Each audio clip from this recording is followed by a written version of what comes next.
올 상반기 수출 부진의 영향으로 코스피 상장사의 평균 영업이익이 지난해보다 37% 줄었습니다. 반면 꾸준히 떨어지던 부채 비율은 6년 만에 다시 상승해서 110%를 넘겼습니다. 일본이 어제 일부 반도체 소재에 대해서 한국에 수출 허가를 추가로 내줬습니다. 수출 규제 시행 이후 두 번째인데 내일 한일 외교장관 회담을 앞두고 모종의 메시지를 담은 게 아니냐는 해석이 나오고 있습니다. 올 상반기 국내 시중은행 직원들의 평균 급여가 5,150만 원으로 집계됐습니다. 지난해보다 평균 8% 이상 올라서 6년 만에 최고 인상률을 기록했습니다. 한국철도공사가 지난해 순이익을 실제보다 4천억 원가량 부풀렸던 것으로 드러났습니다. 개정된 세법을 반영하지 않았기 때문인데 당장 이를 감사한 회계법인의 부실 회계 논란이 제기되고 있습니다. 이상 이 시각 주요 뉴스입니다.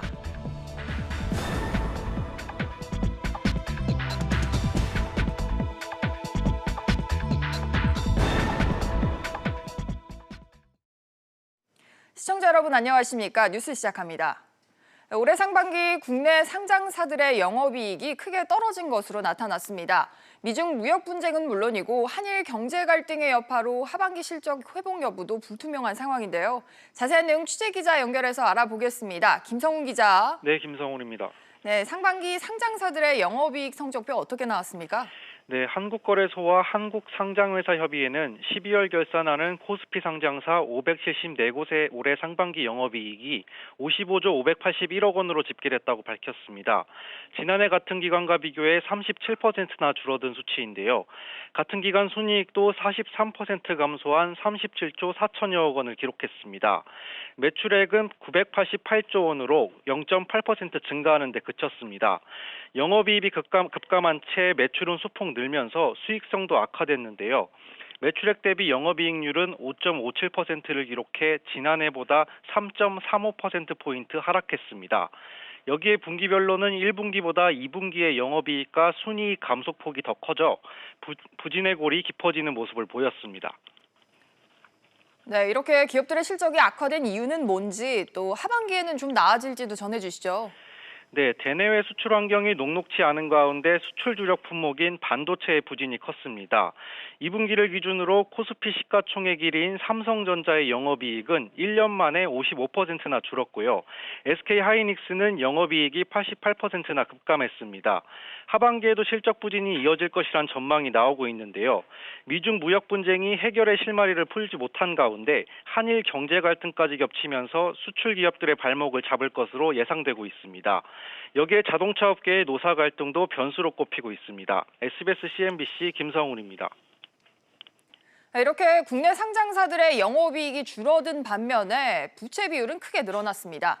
이익에 비해서 빚이 차지하는 비중이 커졌다는 뜻인데요. 이 내용도 취재기자 연결해보죠. 김성현 기자. 네, 김성현입니다. 네, 코스피 코스닥 좀 나눠서 살펴보죠. 우선 코스피 상장사들의 부채 비율은 얼마나 높아졌습니까? 네, 한국거래소의 분석에 따르면 코스피 상장사의 부채 비율은 6월 말 현재 110.24%로 지난해 말보다 4.75%포인트 높아진 것으로 나타났는데요.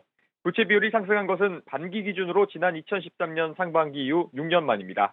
분석 대상 기업 10곳 가운데 7곳은 당기 순이익 흑자를 냈으나 3곳은 적자를 기록했습니다. 특히 적자 전환 기업이 흑자 전환 기업보다 많았습니다. 2013년 상반기 말에만 해도 142%대였던 부채 비율은 꾸준히 하락해 2016년에는 120%를 밑돌다가 2017년 말에는 110% 밑으로까지 떨어졌는데요. 그러나 올해 상반기에 110%대로 다시 올라선 겁니다. 미중 무역 분쟁이 심화되며 세계 무역이 위축되고 반도체 실적이 부진하면서 순이익이 감소한 것으로 분석됩니다. 네, 그렇군요. 코스닥에 상장한 회사들의 사정은 어땠습니까? 네, 코스피와 크게 다르지 않았는데요. 코스닥의 올해 상반기 말 현재 부채 비율은 111.94%로 지난해 말과 비교해 9.45%포인트 상승했습니다. 코스닥 상장사 가운데 흑자 기업은 10곳 가운데 6곳이었고 적자 기업은 4곳으로 나타났습니다. 부채 비율은 2017년 98.54%로 지난해 상반기 101.89%, 지난해 말 102.49%로 꾸준히 상승 곡선을 그리고 있습니다. 2분기만 보면 매출액은 지난해 같은 기간보다 10% 이상 늘고 영업이익은 8% 이상 증가했지만 순이익은 14% 이상 감소한 것으로 나타났습니다. SBS CNBC 김성현입니다. 최근 미국 국채의 장단기 금리가 역전되면서 경기 침체 우려가 커졌습니다. 환율도 크게 오르면서 불안한 모습을 보이고 있는데요. 이에 대해서 우리 정부가 입장을 내놨습니다. 어떤 내용인지 취재기자 연결을 하겠습니다. 신윤철 기자.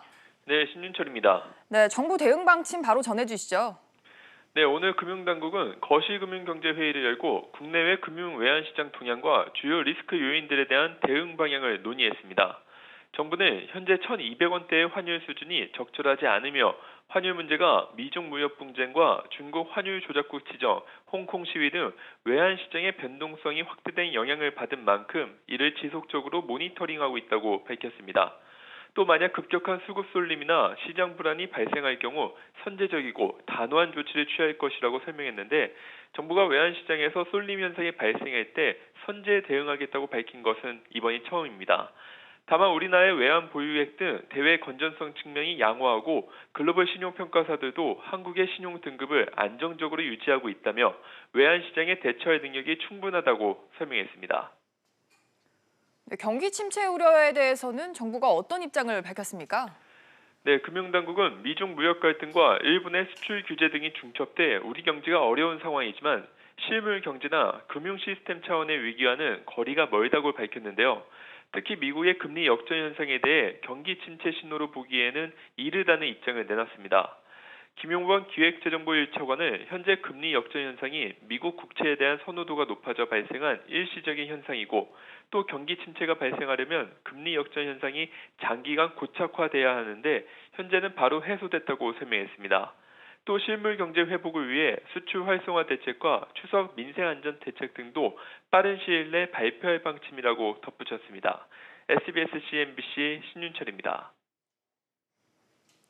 국내 시중은행의 직원들은 올 상반기에 급여로 얼마를 받았을까요? 평균 5천만 원 이상으로 집계가 됐는데 인상률로 보면 6년 만에 가장 높은 수치라고 합니다. 이 소식 취재기자 연결해 보겠습니다. 정인아 기자. 네, 정인아입니다. 네, 정 기자. 하반기에도 상반기 규모 정도로 받는다고 가정을 하면 은행원 평균 연봉이 1억 원이 넘는 건데요. 은행별로 보면 임금이 얼마나 오른 겁니까? 네, 각 시중은행이 공시한 반기 보고서를 보면 근로소득 지급명세서를 기준으로 한 평균 급여액이 나와 있는데요. 시중은행 6곳의 1인당 상반기 평균 급여액은 5,150만 원이었습니다. 이 가운데 시티은행이 5,800만 원으로 가장 많았습니다. 하지만 인상률 기준으로 봤을 땐 KB 하나은행이 가장 높았습니다. KB 하나은행은 올해 상반기 기준 5,700만 원을 받는 것으로 나타나 지난해보다 급여가 26.7% 올랐습니다. 다음으로 KB국민은행이 5,200만 원으로 1년 전 급여보다 20.9%가 늘었습니다. 네, 그런데 내력을 살펴보면 이렇게 높은 임금 인상률을 기록한 게 사실은 일시적인 요인 때문이라고요. 네, 하나은행은 올해 초에 옛 하나은행과 외환은행 간 인사 및 급여, 복지 제도를 통합해 급여 지급 방식이 바뀌면서 연봉이 늘어나는 효과가 나타났습니다. 예를 들면 외환은행에선 당초 연차 수당을 다음 연도에 받았는데 올해부턴 하나은행처럼 해당 연도에 받는 것으로 바뀌었습니다. 국민은행의 경우 임금 단체 협상이 뒤늦게 타결되면서 지난해 지급됐어야 할 성과급 300%가 올해 상반기 연봉에 포함됐습니다. 한편 시중은행 6곳의 직원 수는 올해 상반기 기준 6만 7,781명으로 지난해보다 200명가량 늘었는데요. 대부분 비정규직 중심으로 늘어난 것으로 나타났습니다. SBS CNBC 정인아입니다. 오늘부터 사흘 동안 열리는 한중일 외교장관 회의를 앞두고 일본 정부가 반도체 핵심 3개 소재 중 하나인 포토레지스트의 수출을 또 허가해줬습니다. 그동안 얼굴을 마주할 생각조차 않던 초기와는 분위기가 달라졌다는 분석이 나오는데요. 이 내용 오수영 기자와 좀 더 자세히 짚어보겠습니다. 오 기자, 일본이 두 번째 수출 허가를 내준 국내 기업 어디입니까? 네, 일본은 어제 지난 7일에 이어 두 번째로 허가를 내줬습니다. 허가 대상 한국 기업은 이번에도 삼성전자입니다. 네. 일본 기업이 삼성전자에 극저외선 EUV용 포토레지스트를 수출할 수 있게 된 건데 이게 차세대 시스템 반도체 생산의 필수 소재입니다. 일본이 이번에 허가한 양은 6개월치이고 지난 7일 허가됐던 3개월치를 합하면 삼성전자는 일단 총 9달분의 포토레지스트는 확보한 셈이 됩니다. 아무래도 내일 한일 외무장관 회담이 있는데 이런 행사를 앞두고 좀 일본의 배경이 궁금한데요. 네, 한국에 대한 일본의 수출 규제가 자국 내 수출 관리 절차의 일환일 뿐이라는 기존 주장을 강조하기 위한 것으로 풀이되고 있습니다.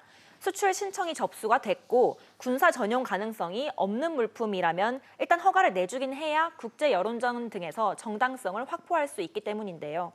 다만 1차 수출 허가를 내준 이후 2주도 채 지나지 않았는데 추가 허가를 내준 거에서는 양국 간 갈등의 확대를 좀 막아보겠다는 유화적인 움직임도 엿보입니다. 네. 또 이번 주엔 주요 일정들도 앞두고 있는데요. 우선 내일 베이징에서 한일 외교장관의 만남이 예정돼 있습니다. 또 오는 24일은 한일 군사정보보호협정, 그러니까 GSOMIA의 연장 여부 결정 시한인데요. 강경화 외교부 장관은 오늘 출국길에서 GSOMIA 연장 여부를 아직 검토하고 있다면서 결정된 것은 없다고 밝혔습니다. 일본 정부는 GSOMIA 연장을 강력히 희망하고 있는데 유화적 제스처로 보이는 2차 수출 허가 승인의 의도가 뭔지는 내일 외교장관 회담에서 확인할 수 있을 것으로 보입니다. 그런데 오 기자, 그렇다고 해도 한일 간 갈등이 봉합 국면이라고 보기는 또 어려운 게 후쿠시마 원전 오염수를 둘러싸고는 또 분쟁이 이어지고 있죠. 그렇습니다. 외교부가 어제 니시나가 토모후미 일본 대사관 경제공사를 초치했습니다. 일본이 후쿠시마 원전 오염수를 바다로 방출하려고 계획 중이라는 국제환경단체의 주장에 대해서 사실관계를 확인하고 향후 처리 계획에 대한 일본 정부의 공식 답변을 요청하는 내용의 구술서가 전달된 것으로 알려졌습니다. 지금 우리 기업들은 일본 규제를 좀 얼마나 심각하게 받아들이고 있습니까? 네, 정경련 산하 한국경제연구원 조사 결과 국내 대기업의 51.6%가 일본 수출 통제 조치로 매출액이나 영업이익이 줄어들 것을 염려하고 있었습니다. 네. 일본 규제로 인해 국내 대기업의 매출액 감소율은 평균 2.8%가 될 거라고 한경연은 전망했는데요. 응답 기업의 53.7%는 단기적 대응 방안의 1순위로 소재 부품의 국내외 대체 수입선 확보를 꼽았습니다. 네, 아직 우리 기업들 우려가 커지고 있고 여전히 해결이 안 되고 있다는 얘기인데 정부 지원 대책도 짚어주시죠. 네, 정부는 오늘 국무회의에서 전략 품목 기술을 빠르게 개발하기 위해 일부 소재 부품 장비 연구 개발 사업의 예비 타당성 조사를 면제하는 안을 확정했습니다. 일본의 수출 규제 조치로 국내 산업의 타격 우려가 높아진 데 따른 정부의 대응책인데요. 정부는 또 정해진 사업에 써야 하는 예산인 특별회계를 신설해서 최소 5년 이상 매년 2조 원이 넘는 예산을 투입하기로도 했습니다. 정부는 이미 책정된 소재 부품 장비 관련 예산 8천억 원에 더해서 1억 2천억 원 이상을 추가로 넣은 내년 예산안을 조만간 확정할 예정입니다. 네, 일본의 두 번째 수출 허가 소식 짚어봤습니다. 오 기자 잘 들었습니다. 일본 제품 불매 운동이 일본 담배에도 영향을 미치고 있는 것으로 나타났습니다. 관련 담배 수입 통계를 보면 불매 운동이 시작되기 전까지 꾸준히 수입량이 늘던 일본 담배가 지난달부터 떨어졌다고 합니다. 취재기자 연결하겠습니다. 조슬기 기자. 네, 조슬기입니다. 네, 일본 담배 수입량 얼마나 줄었습니까? 네, 관세청 수출입 무역 통계를 보면 지난달 필리핀에서 수입된 담배가 30톤 이상 줄었습니다. 필리핀은 일본 담배 회사인 JTI의 생산 기지가 있는 곳이기 때문에 전량 일본 브랜드라고 볼 수 있는데요. 7월 수입량은 403톤에 그쳐 전달인 6월의 435톤과 비교해 7% 넘게 감소했습니다. 필리핀 관련 담배 수입은 통상 6월에서 7월 사이 늘었던 점을 과거에 감안하면 매우 이례적인 모습인데요. 실제로 2017년에는 6월 135톤에서 7월 323톤, 지난해 같은 경우 6월 318톤에서 7월 396톤으로 수입량이 늘었지만 올해는 반대로 오히려 감소한 겁니다. 네, 이게 분위기상 불매 운동의 여파라고 볼 수 있을까요? 네, 국내 담배 시장 점유율 상위 4개 업체인 이 KT&G와 필립모리스, BAT, 그리고 JTI 중 필리핀에 공장을 둔 곳은 JTI가 유일합니다. JTI의 대표 브랜드인 이 메비우스와 카멜 등이 현재 필리핀에서 생산되고 있는데요. 나머지 3개 업체는 모두 국내에서 생산하고 있습니다. 따라서 필리핀에서 수입한 담배는 여행객들이 소량 들여오는 물량을 제외하면 사실상 JTI 수입 물량이 줄어든 것이나 다름없다는 분석입니다. 이에 대해 JTI 코리아 측은 수입량 감소가 불매운동과 연관이 있는지 여부를 언급하기 어렵다는 입장을 밝혔습니다. SBS CNBC 조슬기입니다. 일본계 은행의 국내 여신 대부분이 대기업 대출분으로 나타났습니다. 금융감독원에 따르면 지난 6월 말 기준으로 우리나라에 진출한 일본계 은행의 여신은 모두 23조 4천억 원으로 집계돼 한 달 전보다 5.4% 줄었습니다. 일본계 은행 여신에서 자금을 빌린 주체의 대부분은 기업으로 전체 여신의 64.7%인 13조 5천억 원을 차지했습니다. 대한항공이 일본 노선의 수요 감소를 고려해서 일부 노선의 공급을 조정한다고 밝혔습니다. 대한항공은 부산에서 오사카 노선은 다음 달 16일부터, 제주에서 나리타 노선과 제주에서 오사카 노선은 11월부터 운항을 멈추기로 했습니다. 대한항공은 일본 노선의 수요 감소로 여유가 생긴 공급력을 동계 일정 시작에 맞춰 동남아시아와 대양주, 또 중국 노선 등에 고루 투입할 계획입니다. 한국철도공사 코레일이 지난해 적자를 봤는데 흑자로 공시한 것이 감사원 감사 결과 드러났습니다. 코레일 측은 개정된 세법을 고려하지 않고 수익을 잘못 계산한 실수였다고 밝혔는데요. 취재기자 연결해보죠. 황인표 기자. 네, 황인표입니다. 네, 코레일이 부실회계 논란에 휩싸였다고요? 네, 코레일은 앞서 지난해 2,893억 원의 흑자가 났다고 공시했습니다. 그런데 최근 감사원이 결산 감사를 한 결과 실제로는 1,050억 원의 적자가 난 것이 확인됐습니다. 이 감사원은 코레일이 개정된 세법을 고려하지 않고 수익을 계산해 3,943억 원을 과대 계산했다고 밝혔는데요. 그 결과 적자 회사가 마치 흑자가 난 것처럼 보였던 겁니다. 이 코레일은 감사원 지적을 받고 이 장부상에 기재돼 있던 수익을 삭제했다고 밝혔습니다. 네, 차이가 꽤 큰데요. 이에 대해서 코레일 측은 뭐라고 설명을 했습니까? 네, 코레일 측은 먼저 의도적인 분식회계가 아니라고 밝혔습니다. 이 코레일과 외부 감사를 맡은 삼정회계법인이 바뀐 법인세법 개정 내용을 알지 못해 실수로 벌어지는 일이라고 해명했는데요. 2월 결손금, 즉 작년에 넘겨받은 이 결손금의 공제 한도가 지난해부터 기존 80%에서 70%로 줄었는데 이를 제대로 반영하지 않았다는 겁니다. 이 때문에 외부 감사를 맡은 삼정회계법인의 부실회계 논란도 커지고 있는 상황인데요. 이 감사원은 코레일과 회계법인에 대해서 관련자 징계 처분 등을 요구할 예정이라고 밝혔습니다. 앞서 코레일은 지난 6월 발표된 기획재정부의 지난해 공공기관 경영평가에서 전년도 C등급보다 한 단계 오른 B등급을 받았습니다.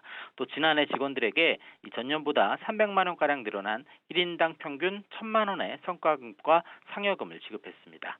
지금까지 SBS CNBC 황인표입니다.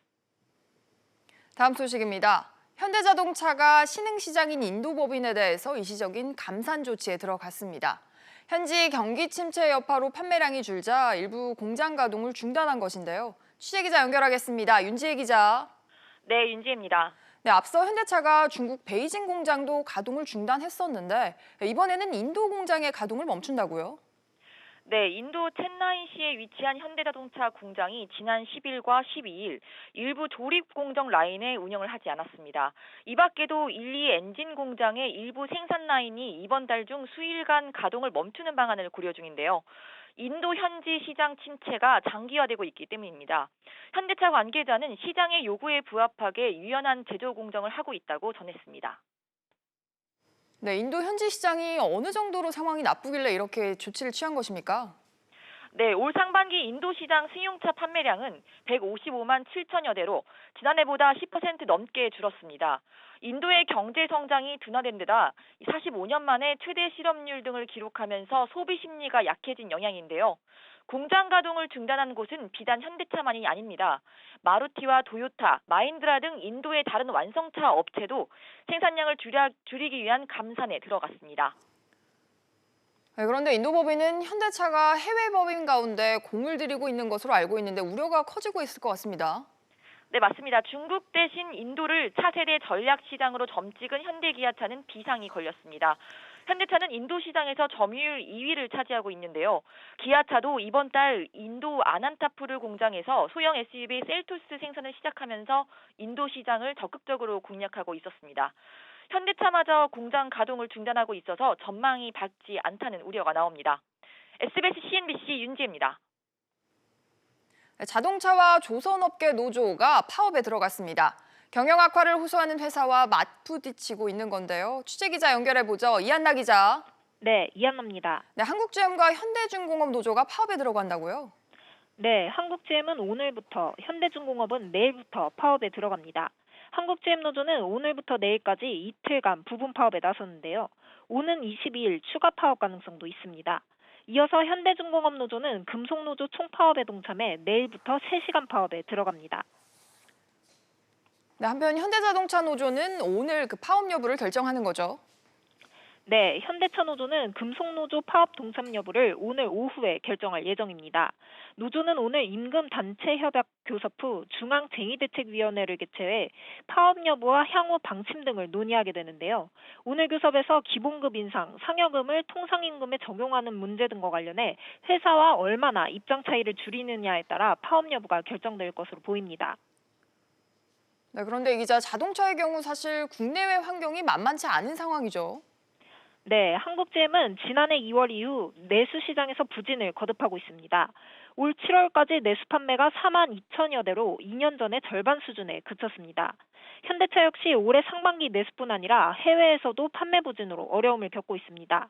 앞서 이낙연 국무총리는 지난 6일 국무회의에서 완성차 업계를 지목해 노조는 파업을 자제하고 사측은 전향적으로 협상해 해결책을 찾아달라고 공개적으로 요청한 바 있습니다. SBS CNBC 이한나입니다. 네, 현대자동차가 전기 택시 보급에 앞으로 나설 것으로 보입니다. 이 소식도 취재기자 연결하겠습니다. 윤성훈 기자. 네, 윤성훈입니다. 네, 현대자동차가 서울시에 언제부터 얼마만 양의 전기 택시를 공급하는 겁니까? 네, 현대차는 서울시에 전기 택시를 보급하기 위해 서울 개인택시 운송조합과 협업하기로 했습니다.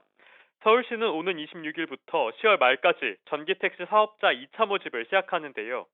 서울시가 계획하고 있는 전기 택시 보급 규모는 올해 3,000대입니다. 1차 모집에선 441대가 신청했고 올해 2,559대가 남았습니다. 선정이 되면 서울시에서 900만 원, 정부에서 900만 원 등 대당 1,800만 원을 보조금으로 받습니다. 네, 이게 현대차가 단순히 전기차만 공급을 하는 건가요? 아니면 택시 공유 플랫폼에 직접 진출을 하는 겁니까? 아직 그런 단계는 아닙니다. 택시운송조합 관계자는 카카오 모빌리티가 아닌 다른 플랫폼에 대해선 논의한 적 없다며 선을 그었습니다. 현대 기아차도 전기택시 공유 플랫폼은 검토하고 있지 않다고 밝혔습니다. 하지만 현대차가 마카롱 택시를 운영하는 KST 모빌리티에 50억 원을 투자하는 등 관심을 갖고 있기 때문에 향후 진행 과정은 좀 더 지켜봐야 할 것 같습니다. 네, 말씀하신 것처럼 실제로 현대차는 다양한 스타트업들에 활발히 투자를 진행하고 있죠. 네, 현대기아차는 지난 상반기에 국내외 스타트업에 1천억 원 이상을 투자했습니다. 특히 미래차 기술과 일부 공유차와 관련한 투자를 집중하고 있는데요. 얼굴인식 AI 등 미래차 기술 개발과 관련한 해외 스타트업에 800억 원 가까이 투자했습니다. SBS CNBC 윤성훈입니다. 스티븐 비건 미국 국무부 대북 특별대표가 오늘 오후에 우리나라를 방문합니다. 비건 대표는 내일 오전 외교부 청사에서 이도훈 외교부 한반도평화교섭본부장과 만나 북한 비핵화 상응조치 실무협상 전 한미 간 전략을 조율할 전망입니다. 한미연합훈련 종료 시점에 맞춰서 비건 대표가 방한하면서 북미 실무협상이 곧이어 열릴 거라는 가능성도 제기되고 있습니다. 증시 상황입니다. 오늘 국내 증시 오름세를 보여주고 있습니다. 코스피가 0.5%가량 오르면서 1950포인트 나타내고 있고요. 코스닥 같은 경우에도 오늘 600포인트 도전을 합니다. 0.74% 오름세로 599포인트까지 올라와 있습니다. 오늘 눈에 띄는 종목들 함께 살펴보시죠. 삼성전자부터 보겠습니다. 갤노드 10의 국내 사전 판매량이 130만 대라고 합니다. 전작 대비 무려 2배 증가했다고 하는데요. 오늘 0.8% 오름세를 보여주고 있습니다. 그런가 하면 안국약품은 좋은 흐름 가져가고 있습니다. 신약물질의 상업권을 독점 확보했다는 소식에 오늘 상한가를 기록했는데요. 현재 29% 큰 폭으로 오름세 보여주고 있습니다. 현대차는 하락세입니다. 지금 중국 공장에 이어서 인도 공장 생산이 일시 중단된 데다 노조의 파업이 오늘 결정될 예정인데요. 1.95% 하락 흐름 보여주고 있습니다. 지금 앞서 보신 것처럼 현대중공업 노조가 21일인 내일 3시간 파업이 예정돼 있다는 소식 전해드렸는데요. 한국조선해양은 이 소식에도 불구하고 상승 반전했습니다. 1.46% 오름세를 보여주고 있습니다. 오늘 마지막으로 제덱신 보도록 하겠습니다. 툴젠과 합병이 철회되면서 오늘 하락세를 보여주고 있는데요. 현재 3%가량 빠지면서 5만 700원에 거래되고 있습니다. 지금까지 증시 상황이었습니다. 오늘 준비한 소식은 여기까지입니다. 시청해주신 여러분 고맙습니다.